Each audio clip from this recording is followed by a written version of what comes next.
నెల్లూరు జిల్లా వ్యాప్తంగా అకాల వర్షాలు కురుస్తున్నాయి. ఉదయగిరి, దుత్తులూరు, వింజమూరు మండలాల్లో భారీ వర్షం కురిసింది. ఉదయం నుంచి తీవ్ర ఎండతో తీవ్ర ఇబ్బందులకు గురైన పాదచారులు ఒక్కసారిగా వాతావరణం చల్లబడడంతో ఆనందం వ్యక్తం చేస్తున్నారు.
శ్రీ కర్మఫలదాత శనీశ్వర స్వామి జయంతి అనగా మే 27 మంగళవారం వైశాఖ అమావాస్య సందర్భంగా స్వామివారి క్షేత్రం నందు ప్రత్యేక పూజలు నిర్వహించబడును.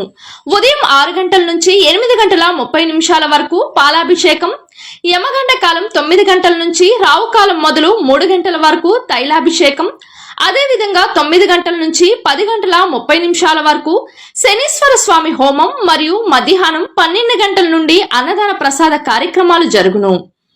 అష్టమ శని, అర్ధమ శని, ఏలినాటి శని జరుగుతున్న వారి దంపతులుగా కూర్చొని ప్రదోష కాలంలో 1000 నామ జమ్మిదల అర్చనలో పాల్గొని స్వామివారి కృపా కటాక్షాలకు పాత్రులు కాగలరని భక్తుల మనవి. ఇట్లు ఆలయ సేవకులు. శ్రీ శ్రీ శ్రీ కర్మఫలదాత శనీశ్వర స్వామి క్షేత్రం, కోవూరు, షుగర్ ఫ్యాక్టరీ ఎదురుగా, నెల్లూరు.